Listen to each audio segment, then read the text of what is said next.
The live TV, सच सबसे आगे। नमस्कार, द लाइव टीवी देख रहे हैं आप। आपके साथ मैं हूं आदित्य कुमार। मौलाना साद को एक बड़ी राहत मिलती नजर आई है। यह खबर हम आपको बता रहे हैं। हाई कोर्ट में उनके खिलाफ एक याचिका दायर की गई थी कि जांच को एनआईए को सौंपा जाए, यानी जो जांच उनके ऊपर चल रही थी उसको एनआईए में सौंपे जाने की बात की जा रही थी। लेकिन फिलहाल हाई कोर्ट ने याचिका को खारिज कर दिया। साफ तौर पर कह दिया है कि यह मामला एनआईए में नहीं जाएगा, एनआईए को यह जांच नहीं सौंपी जाएगी। और एनआईए को क्यों सौंपी जाए, यह भी सवाल कोर्ट की तरफ से किया गया। आपको बता दें कि शुरुआती दौर में किस तरह से मौलाना साद को टारगेट किया गया था। मौलाना साद पर यह आरोप लगाए थे इन्होंने तबलीगी जमात को बुलाया, उसके बाद इन्होंने कोरोना के का पालन नहीं किया, कोरोना की गाइडलाइंस का पालन नहीं किया और कोरोना इनकी वजह से फैला। तरह तरह के एक भ्रांतियां फैलाई गई। सोशल मीडिया पर तबलीगी जमात को एक आतंकवादी समझा गया और उस पर सारा ठीकरा फोड़ दिया गया कि तुमने ही कोरोना फैलाया। उसमें मौलाना साद को टारगेट बनाया गया। मौलाना साद पर जो है कार्रवाई भी हो गई। आपको पूरा बता दें कि दरअसल मुंबई के एक वकील घनश्याम उपाध्याय ने दिल्ली हाई कोर्ट में याचिका दायर की थी कि तबलीगी जमात के मौलाना साद के मामले को दिल्ली पुलिस से केस को लेकर एनआईए को ट्रांसफर करने की अपील की थी कि एनआईए को दिया जाए, जिस पर हाई कोर्ट ने साफ करते हुए कह दिया कि यह मामला एनआईए नहीं जाएगा, यानी ये दिल्ली पुलिस ही देखेगी।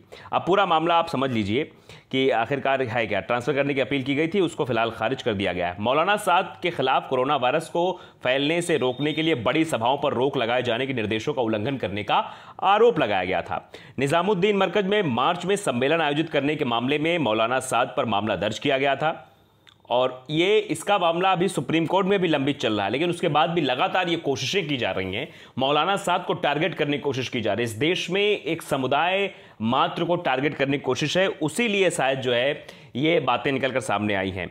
और मौलाना साद को पकड़ने के लिए दिल्ली पुलिस भी अभी तक नाकाम साबित रही है और ये कहा भी बार बार गया है क्योंकि। लेकिन आप ये सवाल अपने आप से करिए कि दूसरे फेज में किस तरह से कोरोना फैला, उसमें जिम्मेदार कौन था?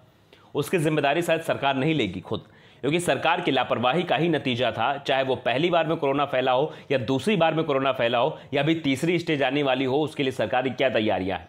सरकार क्योंकि हमसे टैक्स लेती है, हमारे पैसों से हमारे पैसे को हमारे लिए उसको इस्तेमाल करना है, स्वास्थ्य व्यवस्थाएं सुदृढ़ करानी। लेकिन पिछले कोरोना काल में जो दूसरी लहर आई, दूसरा फेज आया था, उसमें आपने देखा था किस तरह से ऑक्सीजन की कमी से लोग तड़प तड़प कर मर गए थे, लोगों ने अपनी जान गंवा दी थी। उस समय अपनी जिम्मेदारी लेने से लोग पीछे हट जाते। लेकिन अगर एक समुदाय विशेष को टारगेट करना है, समुदाय विशेष के लोग मन में, अन्य लोगों के मन में उनके खिलाफ जहर बोना है, जहर भरना है, तो उसमें ये माहिर हो जाएंगे। उसमें इनका आईटी सेल भी तरीके से काम करने लगेगा, उसमें इनके नेता भी तरीके से काम करने लगेंगे और सारा ठीक रहा। क्योंकि अपना बचाव तो करना है, अपना बचाव करना, हमको बचना, अपनी नाकामी छुपानी, तो किसी न किसी के ऊपर ठीकरा तो फोड़ना पड़ेगा। और वही काम भारतीय जनता पार्टी के नेता और भारतीय जनता पार्टी की सरकारें और बड़े बड़े मुख्यमंत्री, प्रधानमंत्री, गृह मंत्री तक यही करते आए।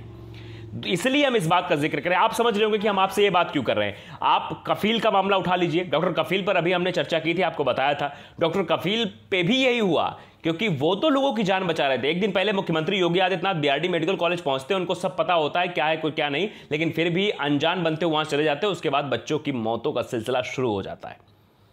ऑक्सीजन की कमी वहां रहती है, उस पर कुछ नहीं बोलते हैं। और बाद में जो डॉक्टर हैं, डॉक्टर कफील, वो लोगों की मदद करते हुए नजर आते हैं, तो उनको टारगेट कर लिया जाता है कि इसी को टारगेट करो, अपना बच जाएंगे, एक समुदाय का मामला हो जाएगा, इसको टारगेट कर लिया जाएगा, इसके ऊपर कार्रवाई कर दी जाएगी, इसको निलंबित कर दिया जाएगा और यह कह दिया जाएगा सारी गलती इसकी है। हमने तो पूछा था कि ऑक्सीजन क्यों नहीं है, तो हमसे बताया ही नहीं, यानी गलती डॉक्टर की, डॉक्टर फंसाओ। तो अपना पल्ला साफ कर लिया, अपना पल्ला झाड़ लिया, उससे अपना दामन साफ हो गया, उसको मतलब डॉक्टर कफील को ही साफ करने की कोशिश। तो शायद वही चीज मौलाना साद के साथ की जा रही है। मौलाना साद को भी इसी प्रक्रिया में फंसाने की कोशिश है कि सरकार अपनी नाकामी को कैसे छुपाए, सरकार ये कैसे ना कह पाए कोरोना काल में हम सक्षम नहीं हो पाए थे, हमारे पास सुविधाएं नहीं थी। पहली बार में तो आपने कह दिया कि चलो मौलाना साद ने फैलाया, तबलीगी जमात, अगर आपकी बात हम मान भी लें, चलो ठीक है, मौलाना साद ने फैलाया। लेकिन दूसरी बार किसने फैलाया? दूसरी बार जब लोगों के मरने के ग्राफ इतनी तेजी से बढ़ा कि लोगों के मन में दहशत थी, लोग घर से बाहर नहीं निकल रहे थे, डर रहे थे, चारों तरफ हाहाकार, कई सारे फोन कॉल सबके पास आ रहे थे, हमारे पास भी, कई सारे लोगों के पास भी, कि भैया ऑक्सीजन दिला दो, ऑक्सीजन दिला दो, ऑक्सीजन दिला दो। ऑक्सीजन कहीं नहीं मिल रही थी, ऑक्सीजन से तड़प तड़प कर देश की जनता मर गई। तब जिम्मेदार कौन था? तब बताइए ना। आपने पहली बार में तो कह दिया तबलीगी जमात ने फैलाया है, ये कर दिया वो कर दिया। अब दूसरी बात बताइए ना कि आपने क्या किया। लेकिन इस बात का इनके पास कोई जवाब नहीं होता और हमेशा से इनका ये एम रहता है किस तरह से मामले को भ्रमित किया जाए। अब एक और इसलिए जिक्र कर दें हम कि आप देखिए उमर खालिद को भी टारगेट किया गया। उमर खालिद को उस वक्त CA/NRC में जो दंगा हुआ उसके दंगे का आरोपी बना दिया गया। जो मेन आरोपी था जिसने दंगा भड़काया, जिसने भड़काऊ भाषण दिया, वो बाहर घूम रहा है और उमर खालिद को टारगेट कर लिया गया है। तो ये एक समुदाय के खिलाफ साजिश की जा रही है, उसको दबाने की साजिश की जा रही है, उसको मतलब वो पूरे देश में उस समुदाय के प्रति नफरत लोगों के अंदर भरने की ये कोशिश लगातार जारी है। लेकिन इन कोशिशों को कोर्ट, जिस पर सबको भरोसा होता है, वो लगातार इन कोशिशों को नाकाम करता हुआ साबित हो रहा है। और आने वाले समय में एक समय ऐसा आएगा जब इनकी सारी पोल पट्टी खुल जाएगी। जो जो इन्होंने किया है, जैसा इन्होंने किया है, देश की जनता इनको खुद जवाब देगी। जब ये किसी के सामने वोट मांगने जाएंगे, बात करने जाएंगे, तो उसका जवाब कैसे जनता देगी ये आप भी देखेंगे आने वाले समय में। तो साथ ही साथ हाईकोर्ट ने और क्या कुछ कहा वो भी बता दें। हाईकोर्ट ने यह भी कह दिया कि 2 दिन में खुल जाएगा निजामुद्दीन मरकज का आवासीय परिसर। कोर्ट ने पुलिस को निर्देश भी दिए हैं। निजामुद्दीन मरकज का आवासीय परिसर 2 दिन में खुल जाएगा। मौलाना साद की मां की याचिका पर सोमवार को दिल्ली हाईकोर्ट ने पुलिस को निर्देश जारी कर कहा कि मरकज के आवासीय परिसर की चाबी 2 दिन के भीतर वहां के निवासियों को सौंप दी जाए, यानी मरकज को खोल दिया जाए। निजामुद्दीन मरकज का आवासीय परिसर 2 दिन में खुल जाएगा। यह याचिका उनकी मां की तरफ से दायर की गई थी। पिछली वर्ष तबलीगी जमात के कार्यक्रम के बाद निजामुद्दीन मरकज के साथ उसके आवासीय परिसर को भी बंद कर दिया गया था, जिससे वहां रहने वालों को अपने घर से वो वंचित हो गए थे। इन लोगों को निचली अदालत से राहत नहीं मिल पाई थी। उसके बाद मौलाना साद की मां ने दिल्ली हाईकोर्ट से राहत की गुहार लगाई थी, अर्जी लगाई थी, जिस पर कोर्ट ने पुलिस से आवासीय परिसर को बंद करने के किसी भी आदेश के स्थिति पर रिपोर्ट मांगी थी। सोमवार को इस अर्जी पर सुनवाई करते हुए न्यायमूर्ति योगेश खन्ना की पीठ ने साक्ष्य अधिनियम और स्थानीय निरीक्षण को लेकर दंड प्रक्रिया संहिता पर चर्चा करते हुए पुलिस से पूछा कि आपने कौन सी धाराएं रखी हैं। पुलिस ने कहा कि किसी जगह को निगरानी में रखने का मतलब यह नहीं होता कि उस पर ताला लगा दिया जाए। पुलिस से कहा गया, कोर्ट की तरफ से, कोर्ट ने साफ तौर पर पुलिस से कहा कि ऐसा नहीं कि निगरानी का मतलब कि वहां ताला लग जाए, बल्कि वो फोटो लेकर वहां से हट जाना चाहिए ताकि यह पता रहे कि क्या बरामद हुआ। पीठ ने कहा कि हम लोगों को उनके घर के अलावा अतिथि गृह या किसी अन्य स्थान पर रहने की अनुमति नहीं दे सकते हैं। तो साफ तौर पर दिल्ली पुलिस को हाईकोर्ट ने इस मामले में फटकार भी लगाई है और मरकज को खुलवाने का आदेश दे दिया है। और मौलाना साद की मां जो लगातार ये कोशिश कर रही थी कि मरकज जो बंद कर दिया गया वो खुल जाए, वो फिलहाल खुल गया है। तो ये 2 खबरें हैं। एक तरफ हाईकोर्ट ने साफ तौर पर याचिका खारिज कर दी है कि मौलाना साद की जांच NIA कराई जाए, इस पर साफ तौर पर खारिज कर दिया इस याचिका को।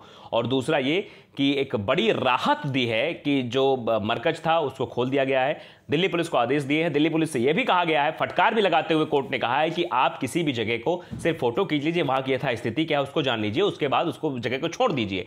ऐसे किसी जगह पे ताला लगा देना, उसको उस पर कैप्चर कर लेना, ये ठीक नहीं है। तो साफ तौर पर बड़ी फटकार भी लगाई है।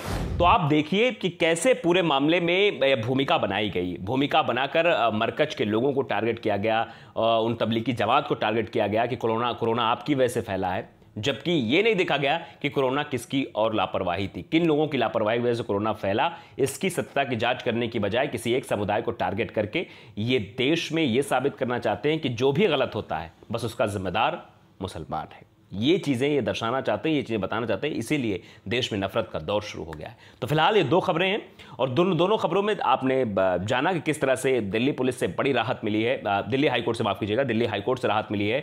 एक तरफ से NIA को जांच नहीं सौंपी गई, दूसरी तरफ मरकज को भी खोल दिया गया है। तो लाइव टीवी को अगर आपने सब्सक्राइब नहीं किया है, सब्सक्राइब कर लीजिए, बेल आइकन जरूर दबाइए ताकि ऐसी खबरें आप तक पहुंचती रहें। नमस्कार। द लाइव टीवी, सच सबसे आगे।